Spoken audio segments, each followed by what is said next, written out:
যুক্তরাষ্ট্রের শিক্ষার্থী ভিসার সাক্ষাৎকার প্রক্রিয়া সাময়িকভাবে স্থগিত থাকলেও তা বেশি দিন স্থায়ী হবে না বলে জানিয়েছে দেশটির পররাষ্ট্র দপ্তর। নিয়মিত প্রেস ব্রিফিংয়ে মুখপাত্র ট্যামি ব্রুস বলেন, ভিসা প্রক্রিয়া আবারও দ্রুত শুরু হবে। ট্যামি ব্রুস আরও বলেন, যদি এই স্থগিতাদেশ দীর্ঘমেয়াদী হতো তবে আমি তা বলতাম, কিন্তু এটি খুব দ্রুতই কাটিয়ে ওঠা সম্ভব। সম্ভাব্য শিক্ষার্থীদের অ্যাপয়েন্টমেন্ট নেওয়ার জন্য আমরা উৎসাহ দিচ্ছি। পররাষ্ট্র দপ্তরের বিবৃতিতে জানানো হয়েছে, নতুন কিছু নিয়ম প্রণয়নের কাজ চলছে, যেখানে আবেদনকারীদের সোশ্যাল মিডিয়ার কার্যক্রম যাচাই করা হবে। তবে আন্তর্জাতিক শিক্ষার্থীদের স্বাগত জানানোয় যুক্তরাষ্ট্র এখনও প্রতিশ্রুতিবদ্ধ।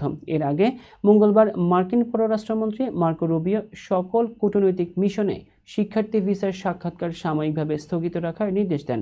মূলত গাজায় ইসরায়েলি অভিযানের প্রতিবাদে যুক্তরাষ্ট্রের বিশ্ববিদ্যালয়গুলোতে বিদেশি শিক্ষার্থীদের অংশগ্রহণ এবং ইহুদি শিক্ষার্থীদের নিরাপত্তা নিয়ে উদ্বেগ তৈরি হয়।